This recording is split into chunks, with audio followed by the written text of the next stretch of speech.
Okay, David Mencer.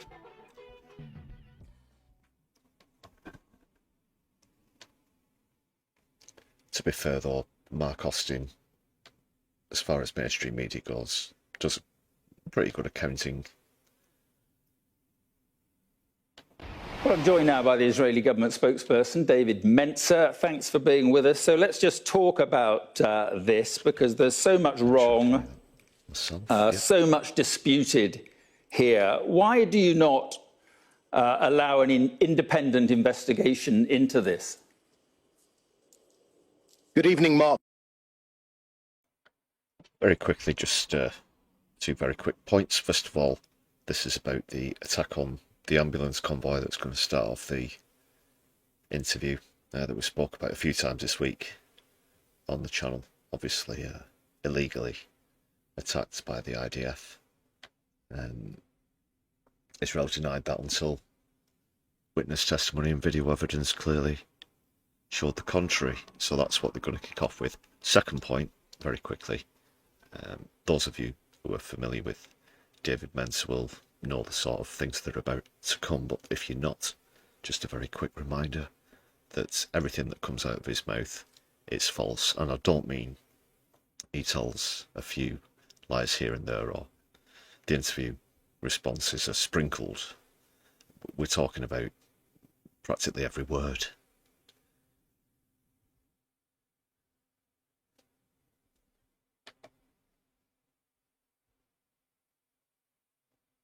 And he really is the lowest as far as Israel's spokes go, for those of you who don't know.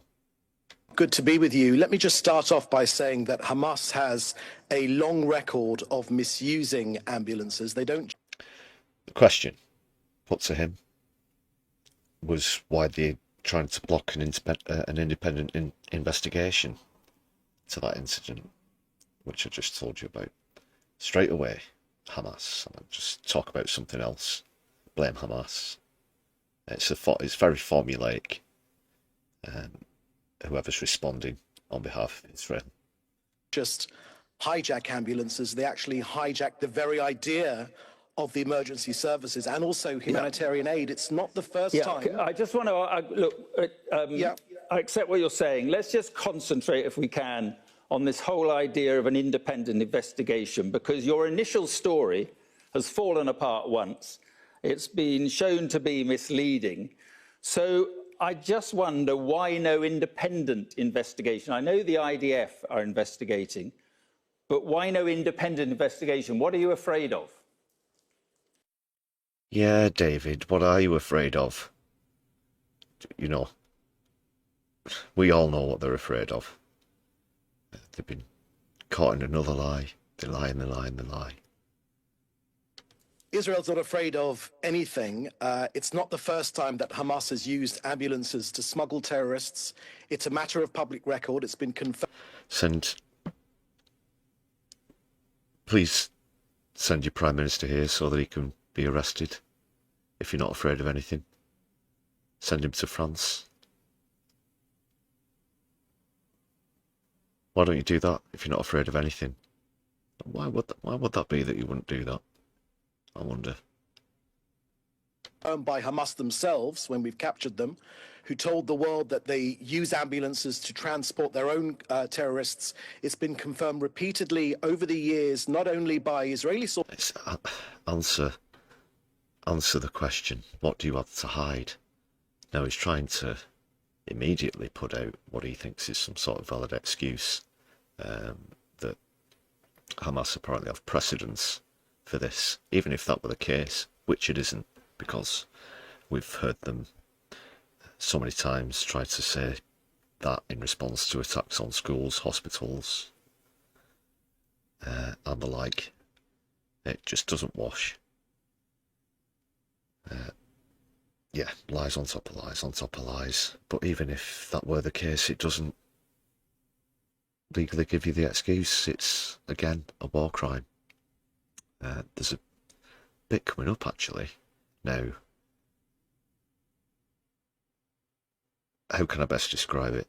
In making accusations against Hamas, in the classic narcissistic sense of accusing others of what they're guilty and culpable of. He accidentally confesses that they have actually been breaking the law. We'll get to that in a bit. But by Gaza's ambulance drivers themselves, by Gaza's hospital directors, in a statement by President Mahmoud Abbas, no less, by Egyptian news investigators, and You by can Hamas. see the footage clearly. The ambulance lights are on, which is what Israel said wasn't the case, and they said it was suspicious. There were 6 Hamas fighters in these ambulances. So our investigation is taking place right now. It's going to be very thorough. It will be coming out very, very shortly. We have nothing to hide whatsoever. Yeah, we just scooped up 6 bodies because there's plenty lying around the place there, and put them there, and then we said that that was them, and we said, you know, we're investigating ourselves. And so usually when you get a politician in these sort of circumstances where investigations are concerned, even with low-level stuff, nowhere near the kind of atrocities that they're accused of in this case. But the general practice from politicians, you'll generally find that they say they're going to wait until the findings of the report.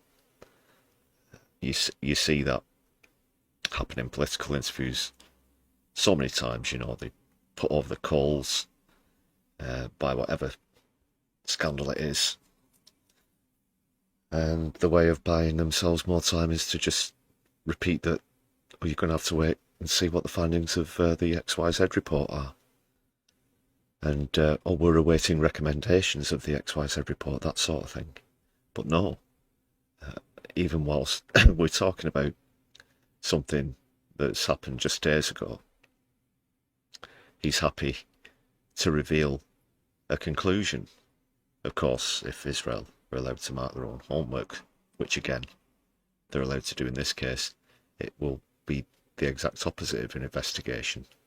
The conclusion, or story that is, that they want to be found, that'll happen at the beginning of the process, not at the end of the process. There won't be collection of evidence and analysis and the taking of statements and so on and so forth.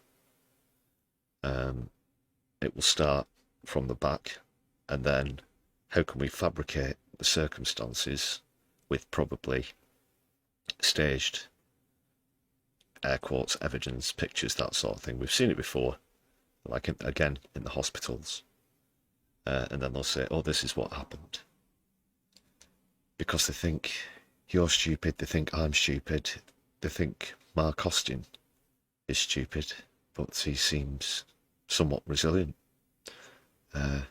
Perhaps even he's becoming aware of just how cretinous they are, especially the likes of David Mencer. And the thorough investigation, the results of which should come out very, very shortly. But whatever happens, let's can I just ask you remember... another particular question? Do you have evidence So, well, he's going to repeat the question now, I think. that they identified them as Hamas before they opened fire or after they opened fire? So again, he's giving them the benefit of the doubt. But then there's other pertinent questions about the timing of the identification, which is obviously very crucial in this part, because then you get into areas such as where they're being deliberately followed, where they're being tracked, or was this just a random coming together of IDF and an actual ambulance? I will answer that question, but I must tell you, firstly, that emergency vehicles should be used to save lives. Yeah. Hamas has turned them into getaway cars for killers. While our But that soldiers doesn't mean were... you can. That doesn't mean you can shoot at. Sorry about the sound quality when Mencer's replying as well. That's on the original clip. It's going to be echoey. He's also, you know, shouting quite profoundly. The only way that he can try and make himself sound serious again is to give phony outrage about the situation, having conducted an attack themselves, again, go on to try and act like the victims in this overall scenario. But he does get himself very worked up, foaming at the mouth, literally. And yeah, you'll see the warning signs of that when his nostrils start to flare up, which enhances already porcine features. Every ambulance. I'm just trying to get to the heart of this Yes, of course. question. You said you'd answer it. Were they I'm happy to identified as Hamas, these 6 Hamas you've identified? Were they identified before these troops opened fire or after? So that's why Hamas themselves use ambulances to hide their identity. Right. While So it our was soldiers... after. He's having a completely different conversation at this point. David Mencer is not in this interview. He's in a completely different one. He's perhaps reading the questions off of a teleprompter that's gone wrong, perhaps, because his earpiece is broken. You know what is happening. Mark Austin is asking questions, and he's just completely going off on one, because that's the narrative. It was after. No, while our soldiers stake out Hamas terror squads, Hamas hides behind civilians and then cries foul when terrorists are targeted. Let me be clear. Were they identified before or after David? Before. It's one or the other. It's purely binary in this case. It can only be one or the other. It's not a sort of loaded question that tries to back you into thinking there's only 2 options when there aren't. It's a straight up question about the timeline of the events. This incident happened. Let's be clear on this one. Let's just be clear on this question. Were they identified before? Were they identified before or after? Among those killed were 6 Hamas terrorists. That is not speculation. Right. It is confirmation. The IDF is investigating the incident in Rafah thoroughly, transparently, and in real time. That's not true. Hamas, on the other hand, investigates nothing, admits nothing, and abuses everything. Right. But no army in the world does. But again, they think that they're the exception to the rule. Even if such and such happened before, that does not give you the right to attack emergency vehicles. No one has that right. Without exception. But there's always but we're different. Because we've got more crocodile tears. We're the victims, you know. Oh, they really are the pits of the fucking world. More to avoid civilian casualties than the IDF. And right, some other questions. Why did they more than Hamas? Right, why did they hide I mean, there are so many questions here. Why did they hide the bodies?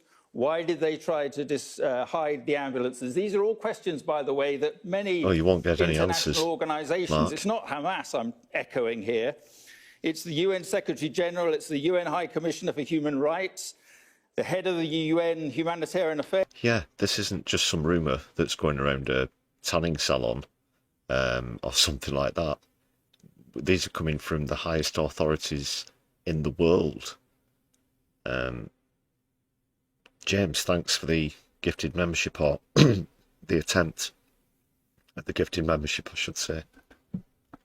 Excuse me.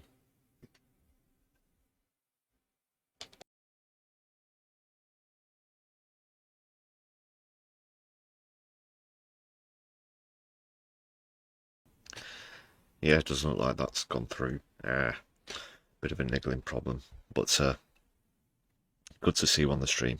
And thanks for the attempted gift. Once again, we would have gone over 100 as well if it wasn't for this ongoing problem.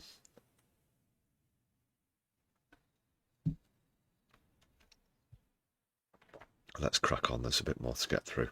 I hope I can tolerate all of this.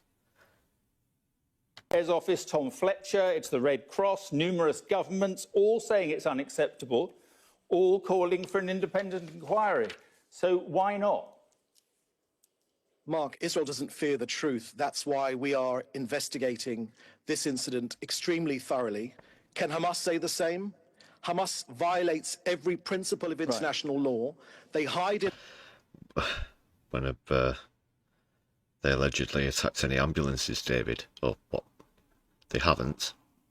Just like they didn't do all of the slew of things that you said that they did, all of that list of atrocities. hospitals, in mosques, in schools, and then they blame us when war crimes blow up in their own faces. Then have an independent investigation. Have an independent you can investigate Hamas as well. Let's compare. You know, let's tally up, shall we? And we'll see who the real culprits are. So I can tell you again that the IDF soldiers opened fire from a distance at vehicles that were moving suspiciously in their direction. Among the dead were 6 Hamas terrorists, Mark. Right. What were Hamas terrorists doing in they an were ambulance convoy? So they were identified as Hamas terrorists after the event. Another question I have... Well, let me answer that question, because that will be dealt with in the results of the investigation, which will be out shortly. This incident was reported in real time to UN officials. The IDF is conducting that investigation into... Shortly. Well, it happened a few days ago. Normally, people are pretty thorough. But if you're being very thorough, then you're not going to rush to conclusions, are you? Unless you just made the whole thing up, of course. And it's going to be some crap that was scrawled on the back of a napkin, believe me. It's not going to be a page-turner of a read, this report. The circumstances of this incident, which took place a couple of weeks ago, but unfortunately, the Hamas terror organization systematically violates international law. They started this war by taking over civilian facilities. And there it was. A hidden confession. International law. Conducting that investigation into the circumstances of this incident, which took place a couple of weeks ago. But unfortunately, the Hamas terror organization systematically violates international law. They started this war by taking over civilian facilities and infrastructure. Oh. Hamas became a thing in what? The late 80s. This has been going on since the late 40s. You've skipped out 40 years of occupation and genocide there, David, for a start. That's where it started, if you want to talk about the start. If you want to talk about the start of this escalation, then that's because of a pushback from resistance forces, which is what they are, part of a political movement. That's the truth of it. Including hospitals, schools and mosques. Right, you've made that point. They are cruelly exploiting and placing their own civilian population Just one at risk. other, I'm just trying to get through these questions. One other specific question on this incident. The claim is that it was in a combat zone. The Israeli... What it all boils down to is, if they didn't want to be attacked so much, then they shouldn't have pushed back against our occupation. And atrocity should be a lesson to them. You know, that's the way that they see it. They see it as Palestine being taught a lesson, because how dare they resist the occupation? The very fact that these people have tried to stand up to international war criminals, they think is the only excuse that they need to do whatever they want, and they'll get carte blanche legally or in terms of accountability. That is literally what they think. That is what is indoctrinated I guess there's no better way of putting it where Zionism's concerned, and people, illegal occupiers, raise their families into this mindset in occupied Palestine. And that's awful. And whilst people all across the world, including, as of course here on my left eye, are doing as much as we can to resist this, it goes a lot further. I'll just make a very quick point about this before I crack on with the interview. At the risk of setting off the tangent alert system, I just want to point out that when these extremist ideologies are so prevalent in populations, this is just a sociological point and observation.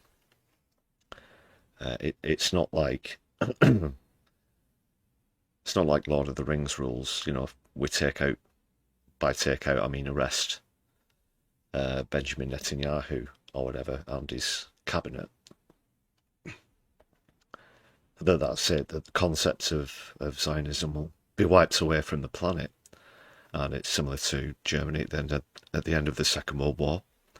There was still a lot of far-right fascists amongst the population, because obviously they'd been in charge of the country since the early 30s, so a lot of people were indoctrinated there, and it was a great task to sort of de-fascistify, if you want, un-Nazify Germany at the time, and the same is going to be true for Zionism. So that is why this fight is going to go on for a while,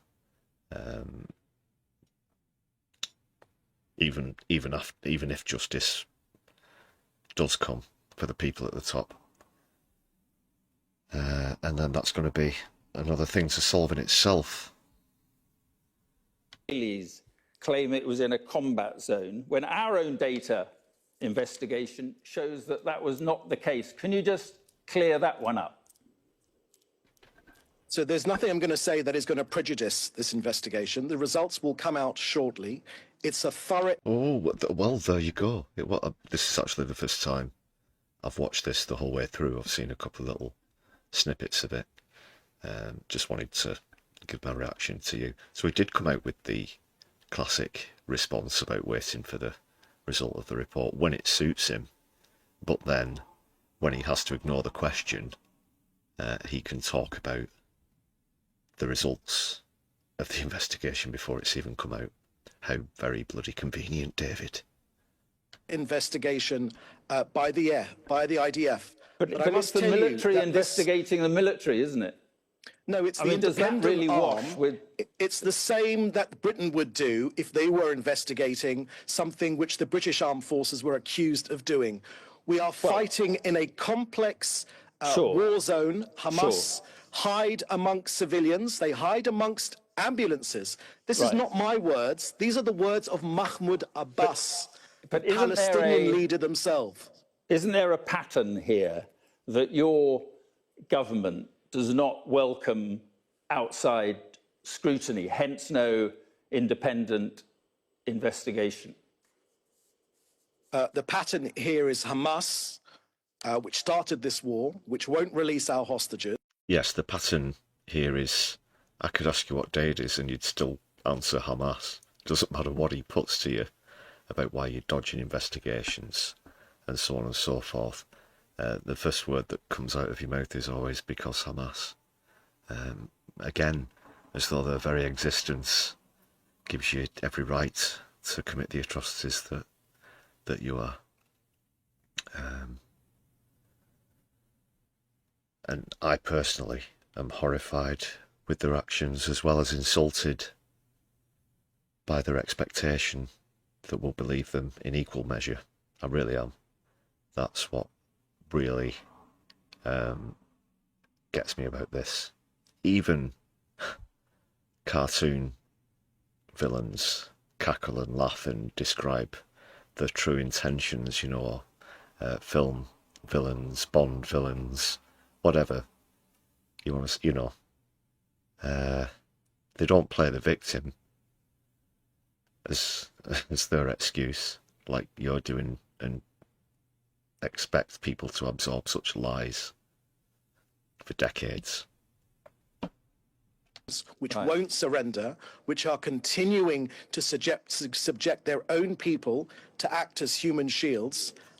We, on the other hand, Israel, are trying our hardest to move civilians out of harm's way in an extremely... I've seen several videos of the IDF using Palestinian children as human shields. Let's just have a look. Several UK MPs travelling to witness firsthand the situation in the West Bank refused permission to enter Israel. Journalists who want to go into Gaza to report the situation there refuse permission into Gaza. Israel does not want to be scrutinised. This is the only free democracy with press freedom in hundreds of miles in any direction. When you're talking about those members... No, you are clearly blocking journalists. And again, even if your lie was true, everyone else is doing it excuse doesn't wash well either. As a parliament, Israel has laws. We are run by laws. But what is the law? What is the law that prevents two MPs from a friendly democracy coming to see what's going on in Israel? What's the law that prevents that? I will tell you. I will share that with you. These individuals were working against our state and our citizens because they are promoting calls for its boycott, and they accuse this country with false allegations. But hang on a second. That's a political. I mean, one had organised a letter calling for a ban on exports from West Bank settlements. Another had been very critical of the blocking of humanitarian aid into Gaza. Are these not legitimate political positions in a democracy? The legitimate position would be for these two members of parliament to contact the Israeli embassy in London, to say that is the purpose of their visit. Well, that the British is government normal protocol. That is normal. Okay. Listen to me, Mark. There's no point interrupting me. Otherwise, what's the point of this interview? Well, we're tight for time. This is an interview with me. Let me give you the answers. Yeah, so on Saturday, in accordance with the law, these two members of parliament were denied entry into Israel by our Minister of the Interior. This is precisely the same actions that UK has done by stopping our members of parliament visiting the UK. These individuals had accused Israel of false crimes, were actively involved in promoting sanctions against our people, and that is why it is against our law to allow people into the country that wish to boycott this country, because boycotting this country essentially means that you do not wish Israel to exist. But they were travelling my friends. Well, what would be wrong with that? For a start, that's pathetic. That's pathetic. And also, I don't think he knows how boycotts work, because you don't boycott a country by visiting it either. They say they were travelling in good faith. You, Mark, but Israel does exist. I'm just going to tell you what they say. And we will defend ourselves. We will always defend ourselves. We will defend our families. We will grow this country. We will... Yeah, Alwyn, welcome to the chat as well. He's from the UK. In fact, he used to be involved with Labour Friends of Israel, of course, and now he's discussing how 3 Labour MPs were refused entry to the country because of this petty bullshit, blah, blah, blah. I'm sure that he'd love to accuse them of being part of Hamas, but with them being in the current government, even he knows that he won't get away with that one. But I'm sure he'd love a try. The prick.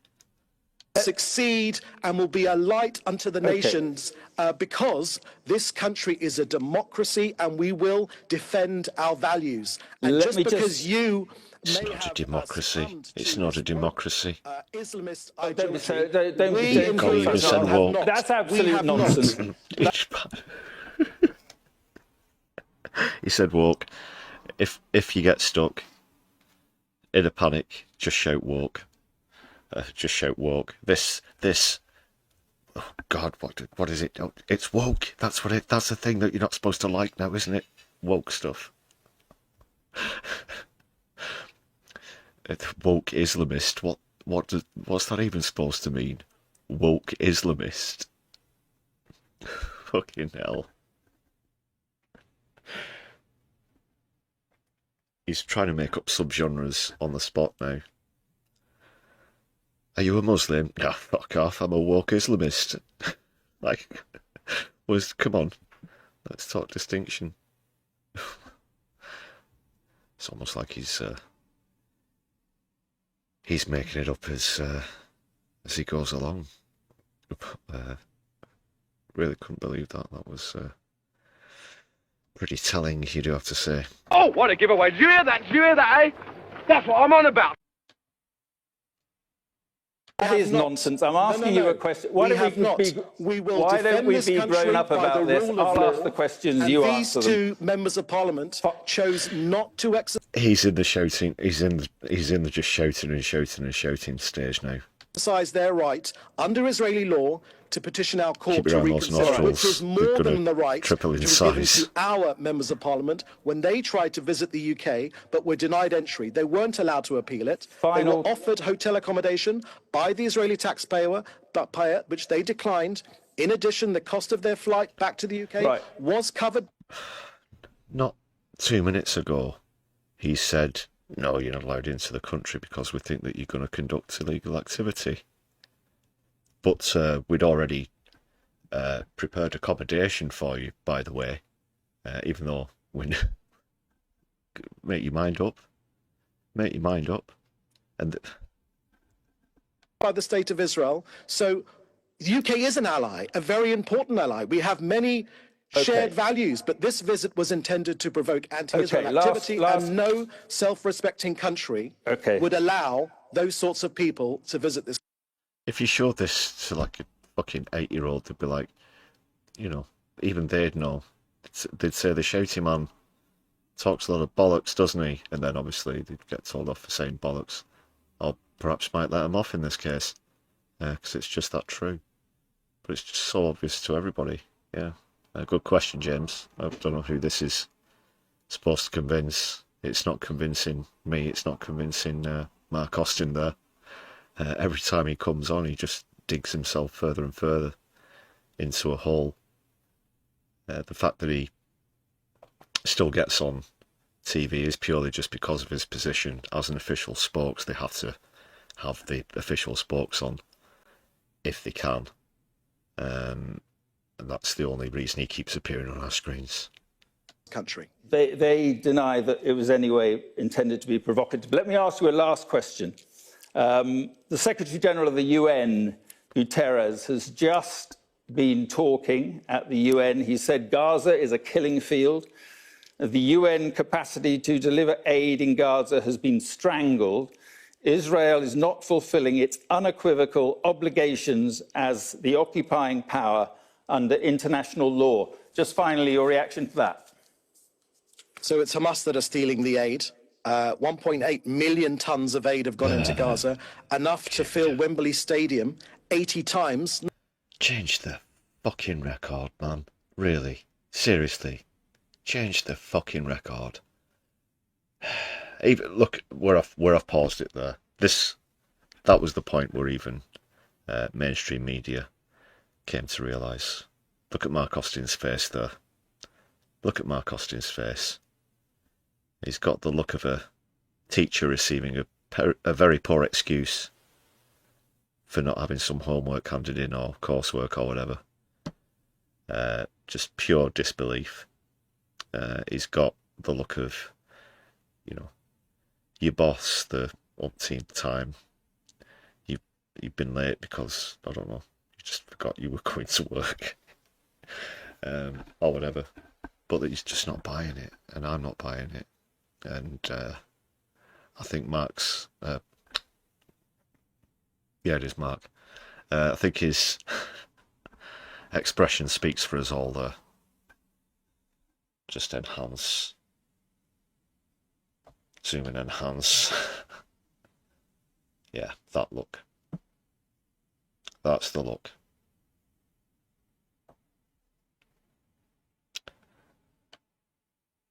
Tell your dad why you were home 3 hours late and you stink of WKD.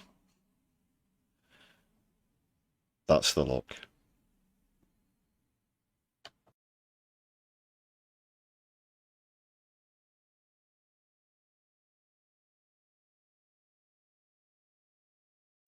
Just very quickly on the truth about those circumstances. Of course, there's, again, a multitude of evidence, a bounty of evidence, a plethora of mounting evidence that Israel have blocked aid going into Gaza. The only way the narcissist can respond again is to mirror the accusations. And I've seen some disturbing footage myself, including the attack on the flour trucks, which I think one or two of you mentioned in the chat whilst we're going through that clip. That's one of the more famous ones. The World Central Kitchen as well, where aid workers from the UK were deliberately targeted and attacked, and seen the aerial footage of that, which is, again, very disturbing. I've never come across a single shred of evidence that what Mencer's saying is true. And simply put, they can't, the aid hasn't been stolen by Hamas because it hasn't gotten into Palestine. So they can't be stealing it from the civilian population because it isn't there in the first place, David.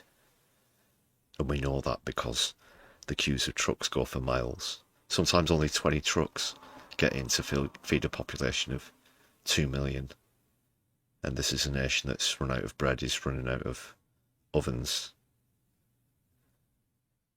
And people, families, have to share a few cups of water a day. That's if they get that, you know.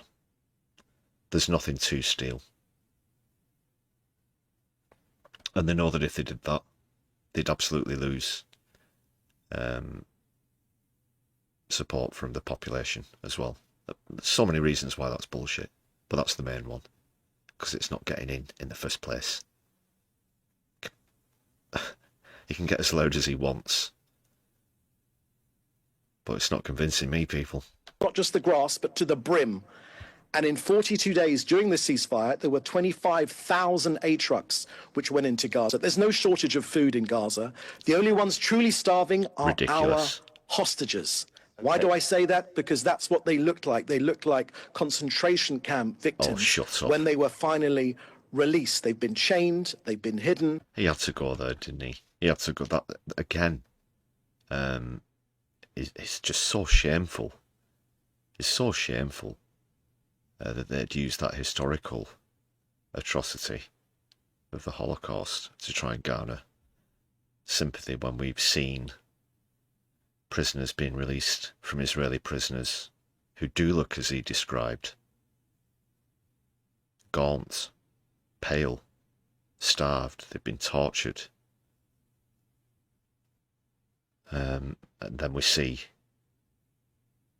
Hamas releasing hostages who look happy and healthy and have thanked their captors and have said that they were well fed, they ate the same food, they were allowed to practice their religion. These kind of things. I didn't see anyone coming back from Israeli prison lighter, heavier than they went in with a gift bag, you know. They've been tortured in Hamas tunnels. So let's be clear, no one in Hamas is hungry. And when they released our emaciated hostages, they looked in the most appalling state. So our decision to halt aid entry into Gaza is consistent with international law. I'll tell you which article specifically. It's Article 23. Many people are calling it collective punishment. So let me give you. It is, and you'll just have to also note down that other confession there. They're breaking Article 23, people. They just confess to that. It's opposites day, it's reverse mode.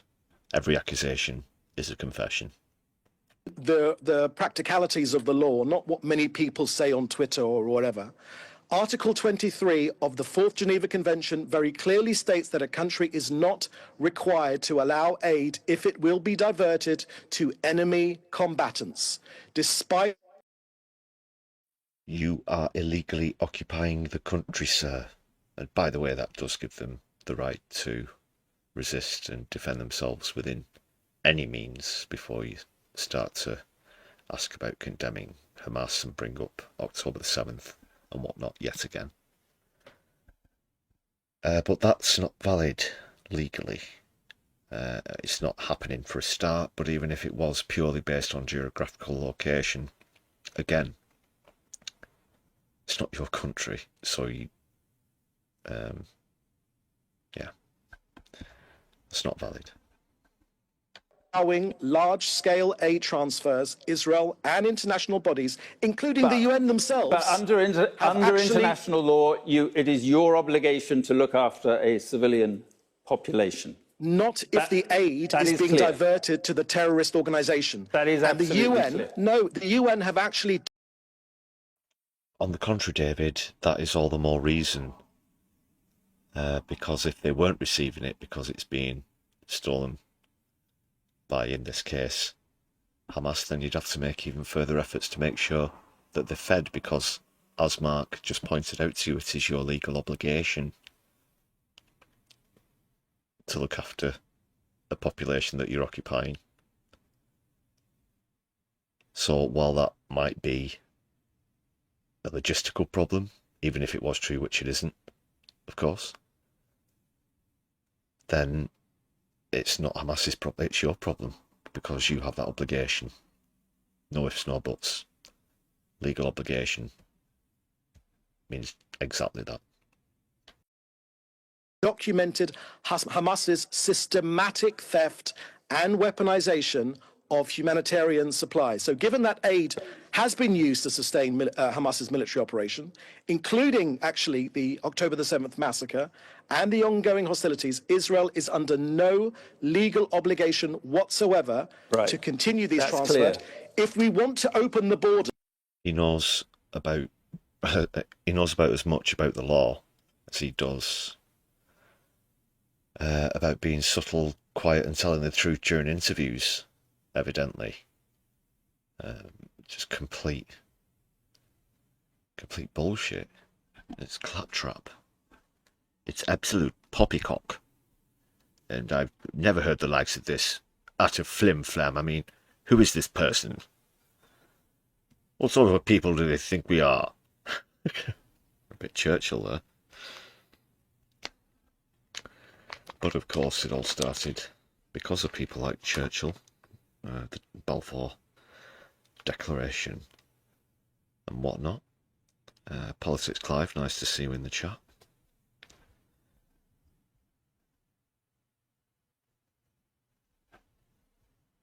Yeah, good point there as well, Flo. You don't really have to go down too many strenuous investigative paths to find out the truth in international law. Especially what you're supposed to be quoting the Geneva Convention in that example. They should release our hostages and lay down their arms. They offered to release your hostages and you turned them down on several occasions. Just a final point then. What is the incentive for Hamas to release the hostages? It is the only bargaining power they have now. You're bombing again in Gaza. What is the incentive?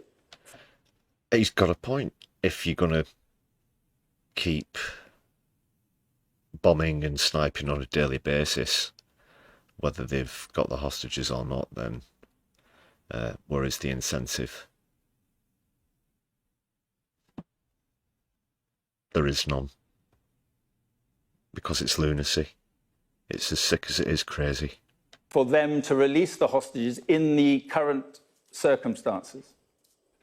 Hamas are a terrorist organization, and this is a democracy led by a prime minister which literally wrote the book on counter-terrorism. Our prime minister is a world expert on counter-terrorism. He's Polish. Your prime minister's Polish. Right. So you will excuse me if perhaps bowing to the knowledge of our government when we say that this war will be over when Hamas, who instituted the worst day of Jew killing since the Holocaust, are Drum roll, please. destroyed, their governing and military capability eviscerated, all of our hostages are... He couldn't get through that without mentioning October the 7th, even if he didn't mention the date, of course. What to say about that? Where to start on Benjamin Netanyahu, who's not only an international war criminal but also domestically corrupt, and has been for some time. Even the population in Israel itself are calling for him to step down, not just over the extended hostage situation. And need I remind viewers, I brought this example up a few times, but always worth a mention. Hamas even offered to return some of the hostages for nothing in return. I'm not sure if that was based on medical grounds, but Israel refused. They didn't want anything in return, and Israel refused. Now, I can only think that it was on medical grounds, and then Israel thought they could try and use this as propaganda. But they don't care about their own citizens. They don't care about the hostages. Of course they don't. They're just pawns to these people. They don't mind letting a few citizens go if it'll help to strengthen or try and enhance the propagandist rhetoric. Heaven forfend. So let's say if a certain number of hostages were offered for nothing in return and Israel turned them down, then they can add that number to the list of people who died in captivity and try and say that it's Hamas's fault. We should add a membership for every time you said Hamas during this. But there you go. Released. And finally, that Gaza does not become a threat to Israel. And people that care about Gazans should want Hamas to leave the Strip so that a better future can begin for all of the people in this region. So much to talk about. David Mencer, thank you for coming on. Oh, well, that was something. I'm surprised I managed to keep my calm there. It's been a long week, though. Yeah. He really is some piece of work, this bastard, isn't he? He really is. The sooner he's gone, the better as well, as Netanyahu, as far as I'm concerned. Let's see what he's saying about this in the chat. Yeah, he's talking absolute bilge. We've got a doctor in the house as well, Doc Davies, great to see you. He is a braggart, you're quite right.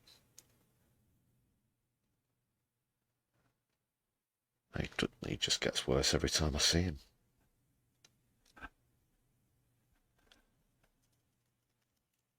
So yeah, I don't know if you noticed that interview. Of course, it would be very, very interesting as well to have been a fly on the wall with Netanyahu's recent visit to the States.